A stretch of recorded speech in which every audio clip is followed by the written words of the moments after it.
Hello दोस्तों, welcome. इस video में हम क्लास 9th विज्ञान के फर्स्ट चैप्टर हमारे आसपास के पदार्थ का 4th पार्ट करेंगे और इस पार्ट में आप सीखेंगे वाष्पीकरण के बारे में।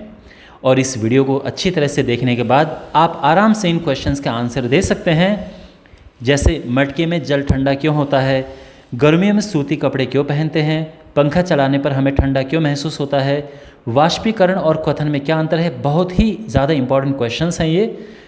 तो अगर आप ये वीडियो अच्छे से देखेंगे तो ये सारे क्वेश्चन बहुत आसान हो जाएंगे आपके लिए आंसर देने। देखो, ये तो 4th पार्ट है। ये जो पूरा चैप्टर है मैंने 5 पार्ट्स में डिवाइड किया है। पहले 4 पार्ट में इसके कॉन्सेप्ट हैं और जो 5वां पार्ट है उसमें एनसीईआरटी के क्वेश्चंस के सॉल्यूशन है। तो अगर आपको बाकी पार्ट्स चाहिए तो आप डिस्क्रिप्शन में लिंक देखिए। First part, second part, third part और 5th पार्ट के लिंक आपको वहाँ पे मिल जाएंगे। तो शुरू करते हैं।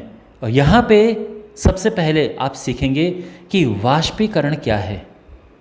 देखो, वाष्पीकरण वह प्रक्रिया है जिसमें कोई पदार्थ द्रव अवस्था से गैस अवस्था में परिवर्तित होता है। द्रव है और वह गैस में परिवर्तित होता है। अब एक और बात आप ध्यान में रखो, एक और प्रक्रिया होती है जिसको हम कहते हैं क्वथन। सिंपल भाषा में उबलना। तो जो उबलने की प्रक्रिया है उसमें भी तो यही होता है, जो द्रव है वो गैस अवस्था में परिवर्तित होता है। तो फिर वाष्पीकरण में ऐसा क्या है? तो माय डियर, जो वाष्पीकरण होता है वो नॉर्मल टेम्परेचर भी, या हम ये कह सकते हैं कि किसी भी तापमान पर होता है। उबालने में हम पर्टिकुलर उसको उबालते हैं। तो जैसे अगर हम ये एक बर्तन में हमने पानी रखा उबालने के लिए, तो ये जो जल है ये भाप में बदल जाता है, लेकिन ये वाष्पीकरण नहीं है, ये क्वथन है, क्योंकि इसमें हम इसको उबाल रहे हैं। तो उबलने की प्रक्रिया में ऐसे बुलबुले आपको उठते हुए दिखेंगे और ये पूरी सतह, पूरे द्रव में ये प्रक्रिया होती है। लेकिन अगर हम बात करें कुछ और घटनाओं की, जैसे जब हम पोछा मारते हैं तो उसके बाद फर्श गीला हो जाता है और थोड़ी देर बाद फर्श अपने आप सूख जाता है, या फिर हम पंखा चला देते हैं तो सूख जाता है। ऐसा क्यों होता है? क्योंकि उसमें वाष्पीकरण हुआ है। हमने उसको कोई गर्मी नहीं दी है, तो हम ये नहीं कह सकते कि इसमें ये उबला है। नहीं, ये वाष्पीकरण का प्रोसेस होता है। इसी तरह से जब हम कपड़े धोते हैं, कपड़े धोकर जब सुखाते हैं, तो यहाँ पर भी हम उसको उबालते नहीं हैं, बस यहाँ पे भी वाष्पीकरण की प्रक्रिया होती है। तो ये जो है, अब देखो, उबलने का जो प्रोसेस है वो एक निश्चित तापमान पर होता है जिसको हम कहते हैं क्वथनांक, बॉइलिंग पॉइंट।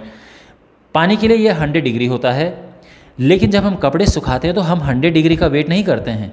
वो तो 20 डिग्री पे भी कपड़े सूख जाते हैं, 30 पे भी, 40 पे भी सूख जाते हैं। तो किसी भी तापमान पर ये प्रक्रिया होती है वाष्पीकरण की। ठीक है, वाष्पीकरण की प्रक्रिया केवल सतह पर होती है। तो जैसे ये पानी है एक कटोरे में, तो वाष्पीकरण अगर होगा तो केवल सतह पर होती है प्रक्रिया। सतह से पानी बाहर निकलेगा, इसमें बुलबुले बाहर नहीं निकलेंगे। लेकिन जो उबलना होता है या क्वथन की प्रक्रिया है जिसमें हम उबालते हैं, उसमें ऐसे बुलबुले भी आपको दिखेंगे और ये पूरे द्रव में ये प्रक्रिया होती है। ठीक है, केवल सतह पर नहीं होती, कहने का मतलब ये है। और एक और बात है, जो वाष्पीकरण है उसमें द्रव का तापमान गिर जाता है। क्वथन में यानी उबालने में तापमान नहीं गिरता है, वाष्पीकरण में गिर जाता है। तो आपने देखा होगा कि हाथ पे जब हम कुछ स्प्रे करते हैं, जैसे परफ्यूम डालते हैं या पेट्रोल अगर आप हाथ पे डालो तो ठंडा लगता है, एकदम से वो चीज़ उड़ जाती है। तो क्योंकि उसका वाष्पीकरण हो रहा है तो वो एकदम ठंडा हो जाता है। जब पसीना पसीना हाथ पे होता है या हमारे शरीर पे हम पंखा चलाते हैं तो वाष्पीकरण की प्रक्रिया होती है, क्योंकि पसीना जो है वो वातावरण में चला जाता है, सोख लेता है, मतलब सूख जाता है, हम ये कह सकते हैं। तो वहाँ तब भी हमें ठंडा महसूस होता है। तो जब वाष्पीकरण की प्रक्रिया होती है तो उसमें तापमान गिर जाता है। तो वाष्पीकरण शीतलता प्रदान करता है, वाष्पीकरण से ठंडा होता है। इस फैक्ट को आप ध्यान में रखेंगे, ओके। लेकिन मैं इस पार्ट में आपको ये बताना चाह रहा था कि वाष्पीकरण होता क्यों है, कोई चीज़ उड़ती क्यों है। आपने भी कपड़े सुखाने के लिए रखे हैं, कुछ देर बाद वो सूख जाते हैं, ऐसा क्यों होता है? तो वही हुआ है कि जो जल के कण हैं उनकी, जिनकी ऊर्जा अधिक होती है, वो अपनी सरफेस को, अपनी सतह को छोड़ के वातावरण में चले जाते हैं। ठीक है, उसके बाद पीछे रह जाते हैं ठंडे, लेकिन धीरे धीरे उनको भी धीरे धीरे ऊर्जा मिलती है और वो भी फिर अपनी सतह को छोड़ देते हैं। समझ गए ना आप? इसीलिए जब गर्मी होती है, गर्मी का मौसम होता है तो उनकी जो ऊर्जा होती है जल के कणों की वो ज़्यादा होती है, तो जल्दी वो सतह छोड़ते हैं।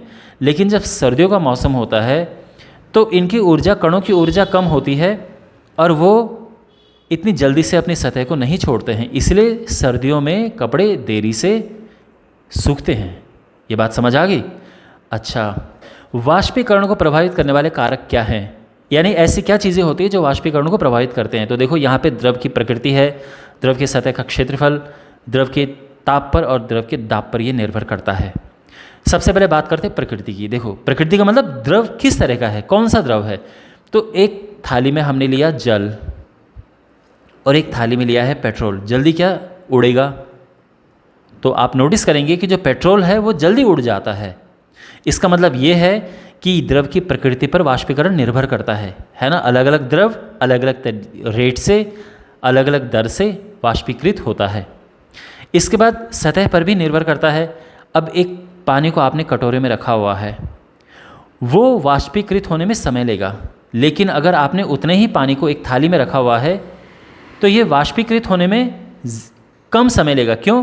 क्योंकि अब जो पानी है ये पूरी सतह पर ऐसे फैला हुआ है और यहाँ से जो अधिक ऊर्जा वाले पानी, जल के कण हैं, वो सतह को बहुत ज़्यादा जगह से बाहर छोड़ेंगे। तो देखो यहाँ से कणों को जाने के लिए ज़्यादा जगह मिल रही है, इसलिए जल्दी से वाष्पीकृत होता है अगर सतह ज़्यादा हो।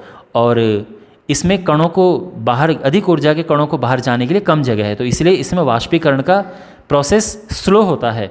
यही वजह है कि जब हम कपड़े सुखाते हैं तो कपड़ों को हम फैला के सुखाते हैं। अगर हम कपड़ों को सिकुड़ के सुखाएं तो देर में सूखेगा। क्यों? क्योंकि जब उसकी सतह ज़्यादा होगी तो कणों को बाहर निकलने के लिए ज़्यादा जगह मिल रही है और यहाँ पे कणों को बाहर निकलने के लिए कम जगह मिल रही है। ठीक है ना। तो इसी वजह से सतह पर निर्भर करता है और यही वजह है कि हम कपड़ों को फैला के सुखाते हैं, जिससे कि सतह अधिक हो और जो अधिक ऊर्जा वाले द्रव के कण हैं उनको जाने के लिए अधिक जगह मिले। ठीक है। उसके बाद ताप पर निर्भर करता है। बिल्कुल यही वजह है, जैसे मैंने आपको थोड़ी देर पहले बताया कि गर्मियों में कपड़े जल्दी सूखते हैं, सर्दियों में धीरे से सूखते हैं। क्यों? क्योंकि गर्मियों में जो कपड़े हैं उनके जो कण हैं, द्रव के जो इसमें कण हैं, उनका तापमान अधिक होने की वजह से उनकी ऊर्जा अधिक होती है, तो जल्दी से सतह छोड़ते हैं। और अगर हम सर्दियों में उन कपड़ों को सुखाने का प्रयास करें तो सर्दियों में तापमान कम होता है, तो अब जो कण हैं उनकी ऊर्जा कम होती है, तो वो देर से सतह को छोड़ेंगे। यही वजह है कि गर्मियों में कपड़े जल्दी सूखते हैं। इसके बाद दाब पर भी निर्भर करता है। ठीक है। दाब अधिक होता है तो वाष्पीकरण का प्रोसेस स्लो होता है। अब वाष्पीकरण और क्वथन में क्या अंतर है? बहुत इंपॉर्टेंट क्वेश्चन है ये, बहुत बारी पूछा जा चुका है ऑलरेडी। देखो माय डियर, वैसे मैंने पहले भी आपको बताया थोड़ी देर पहले, वाष्पीकरण क्या है। सिंपल सी बात आप ये समझो कि जैसे एक प्लेट में आपने पानी रखा है और पानी अपने आप उड़ जाता है कुछ टाइम बाद या कुछ दिनों के बाद, समझ लो, ये तो है वाष्पीकरण। तो आप समझ सकते हैं ना, बड़ी धीरे धीरे प्रक्रिया होती है। जहाँ तक उबलने की बात है, ये प्रक्रिया बहुत जल्दी होती है। तो आप इसको उबालो तो जल्दी जल्दी ये जो द्रव है वो गैस में बदल जाता है। ठीक है ना। तो ये तीव्र प्रक्रिया होती है। वाष्पीकरण सामान्य ताप पर होता है। किसी भी ताप पर वाष्पीकरण संभव होता है। तो अगर मान लो कपड़े सुखाने हैं तो कोई भी तापमान हो, 20 डिग्री पे भी कपड़े सूखते हैं, 30 पे भी सूखते हैं, 40 पे भी सूखते हैं, 50 डिग्री पे भी कपड़े सूख जाते हैं। किसी भी तापमान पर वाष्पीकरण की प्रक्रिया हो जाती है।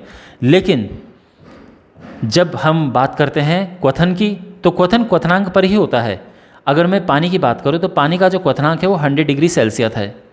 तो जब हम पानी को उबालते हैं तो हमें उसको 100 डिग्री पहुँचाना होता है, तब जाके पानी उबलता है। समझ गए ना आप? तो ये क्वथन है। क्वथन जो है क्वथनांक पर होता है, ऐसा नहीं कि आप 50 डिग्री पे उसको उबाल रहे हो। अच्छा, वाष्पीकरण की क्रिया द्रव की बाहरी सतह पर होती है। तो जैसे मैं आपको पहले ही समझा चुका हूँ कि जो वाष्पीकरण है ये केवल बाहर की सतह पर होता है। क्यों? क्योंकि जो बाहर की सतह के कण होते हैं वो सतह को छोड़ते हैं और वाष्पीकरण होता है। लेकिन अगर मैं क्वथन की बात करूँ तो क्वथन जो है वो पूरे द्रव में होता है। तो अगर हम पानी को उबालते हैं तो यहाँ पे आप देखते हैं बुलबुले इसके बाहर निकलते हैं और ये जो प्रक्रिया है पूरे द्रव में होती है। इसके बाद ये जो है वायु की आर्द्रता से प्रभावित होता है और ये प्रभावित नहीं होता है। मान लो कि ह्यूमिडिटी है, आर्द्र है। मीन्स कहने का मतलब ये है कि जैसे बरसातों में होता है ना, जिसको हम उमस कहते हैं, वातावरण में बहुत नमी रहती है, तो इसी वजह से बरसात में कपड़े सूखने में टाइम लगता है, क्योंकि वातावरण में नमी है। हमारा जो पसीना होता है वो सूखने में टाइम लगता है, हम पसीना पसीना हो जाते हैं। तो इस वजह से जो वाष्पीकरण है वो धीरे हो जाता है। अच्छा, लेकिन जो बॉइलिंग का प्रोसेस है, उबालने का प्रोसेस है, ये बिल्कुल भी प्रभावित नहीं होता है वातावरण की नमी से। ठीक है ना। तो ये अंतर है वाष्पीकरण और क्वथन में। मैं उम्मीद करता हूँ कि आपको समझ आ गया होगा। अब यहाँ पर कुछ क्वेश्चंस हैं और मैं उम्मीद करता हूँ कि इन क्वेश्चंस के आप आराम से आंसर दे सकते हैं। फिर भी वन बाय वन मैं इनको एक्सप्लेन करता हूँ। वाष्पीकरण से द्रव का तापमान कम होता है, क्यों? क्या आप बता सकते हैं क्यों होता है? तो देखो, मैंने क्या बताया था आपको कि जब वाष्पीकरण की प्रक्रिया होती है उसमें जो द्रव होता है, द्रव की सतह से अधिक ऊर्जा वाले कण सतह को छोड़ के वातावरण में चले जाते हैं। ये वाष्पीकरण की प्रक्रिया है।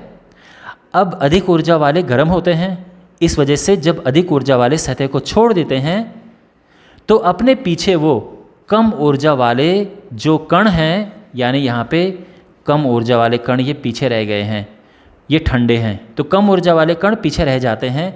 और इस वजह से, क्योंकि अब कम ऊर्जा यानी ठंडे कण पीछे हैं, तो इसलिए ये ठंडा महसूस होता है। तो वाष्पीकरण से द्रव का तापमान कम होता है, ध्यान रखना। ठीक है, क्यों होता है ये मैं आपको समझा चुका हूँ।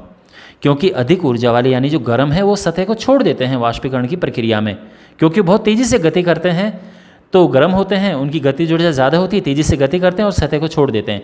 लेकिन इस प्रोसेस में ठंडे वाले पीछे रह जाते हैं। ओके, हम गर्मियों में सूती कपड़े क्यों पहनते हैं? इसका क्या कारण है? उसका रीज़न ये है, जो सूती कपड़ा यानी कॉटन, जो कॉटन होता है वो पानी बहुत अच्छे से सोखता है, पसीना बहुत अच्छे से सोखता है। तो जब हम कॉटन के कपड़े पहनते हैं तो कॉटन के कपड़े पसीने को बहुत अच्छे से सोख लेते हैं, और जब वो सोख जाता है तो उसके बाद पसीना कॉटन की जो कपड़े हैं उन पे बाहर आ जाता है और ये वातावरण में चला जाता है। आप समझ गए? लेकिन अगर हम कोई सिंथेटिक कपड़ा पहने, कॉटन का नहीं पहने, तो वो पसीने को सोखता नहीं है। पसीना बिल्कुल हमारे शरीर पे ही रहता है। जो सिंथेटिक कपड़ा है वो उसको नहीं सोखता है।